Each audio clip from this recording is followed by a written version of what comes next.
friends, and welcome to your horoscope for May of 2022. You may notice, Aquarius, we are in a little bit of a different location. I'm taking you slightly on vacation with me here in Arizona, and next month we'll be back in the office until the next vacation. But all of that said, Aquarius, it's a really interesting month because first of all, it is energetically dynamic. We've got Mercury going retrograde, Jupiter moving into the energy of Aries, a full moon lunar eclipse, then another new moon at the end of the month, and both Mars and Venus moving into domicile placements, which means they're comfortable. So it's a pretty energetically dynamic month, and so much of the energy of Gemini moving through the fifth house for you, the twins, going in multiple directions, may actually create a scattering of energy for you. So in May, if you do have that sense that your energy is scattered all over, or you're trying to find a way to reground, maybe you're even just having a lot of conversation that is requiring you to interact differently, I just want you to know that that is energetically quite on tap, and depending on how you tap into it, you can actually use it very well. So let's pop in here and see what is going on for you this month, Aquarius. All right, so right at the beginning of the month on the 2nd, we're going to see Venus move into the energy of Aries, lighting up your third house space. So the third house space is all about communications, teaching, learning, buying and selling of things. And I'm talking houses, cars, contracts, things with siblings. There might be heavy sibling interaction that is going on. Now, the tendency for Venus in Aries is to go after something. I'm going to go get it.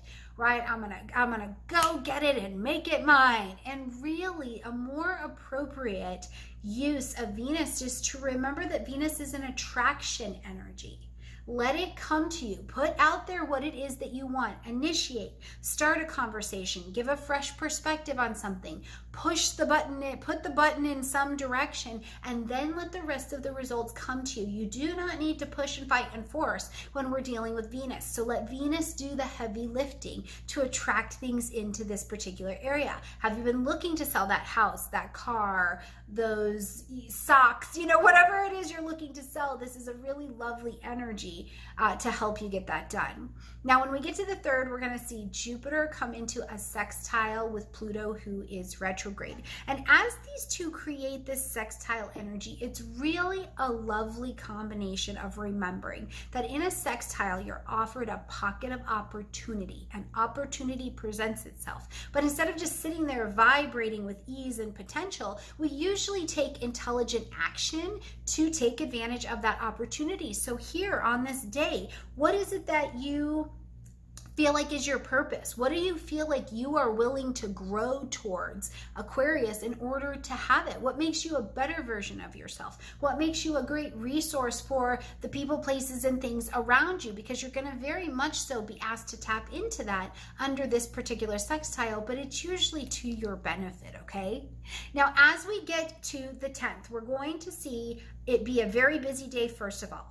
First, Mercury is going to retrograde in the energy of Gemini at 4 degrees of Gemini, all the way until June 3rd, where we will see it come out of retrograde at 26 degrees of Taurus. So we want you watching your chart from 4 degrees of Gemini all the way to 26 degrees of Taurus, because that is what this retrograde is pointing you back to. So go back over this area, review, re-edit, reconnect, reunite. If you have Mercury retrograde in your chart, instead of a going in, it may be actually pulling you out. So what are ideas you've been spinning and thinking about? Now it's being asked to bring them out to the light of day.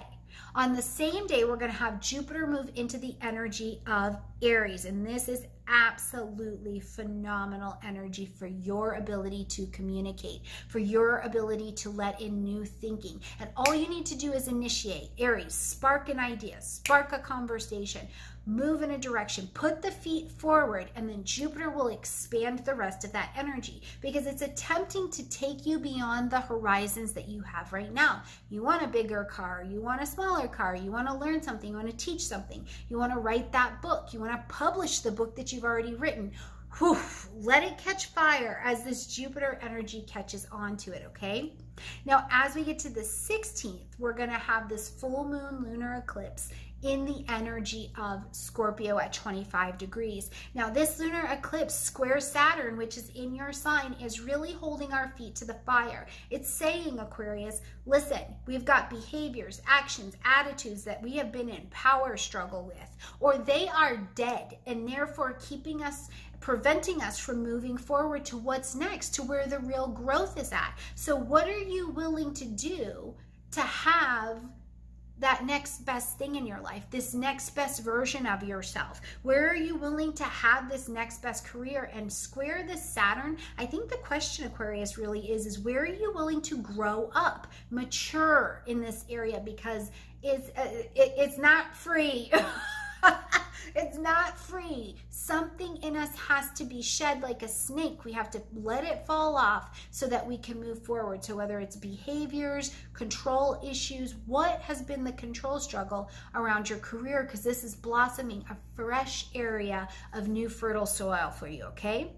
On the 20th, we see the sun move into Gemini, bringing light, heat, life, and vitality, and it gets busy. So you may genuinely, with your children, in your love life, with expressing yourself, with taking an idea out, with what brings you pleasure, you might feel scattered, like you're all over the place. There's lots of communication. Maybe there's lots of decisions that need to be made, but Gemini energy is busy. So you can definitely find this pleasurable area of your chart becoming bustly. Let's just say that there will be a lot to do for the next 4 weeks. Now on the 22nd, we're going to see Mercury, who's retrograde, move from Gemini back into the energy of Taurus, okay?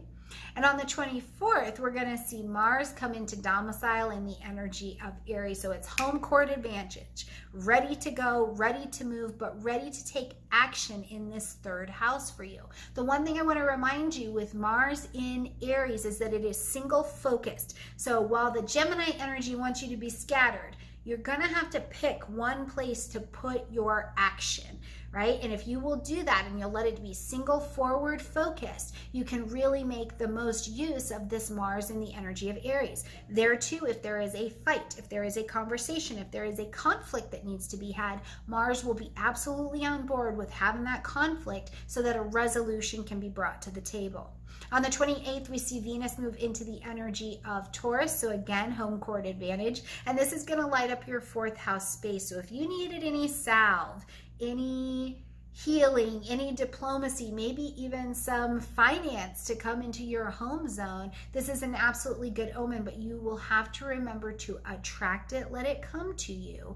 You do a little bit of action, let Venus do the heavy lifting, and then you can watch this area become stimulated. It can also just make the home zone, the family unit, much more pleasurable than you've been seeing in previous seasons.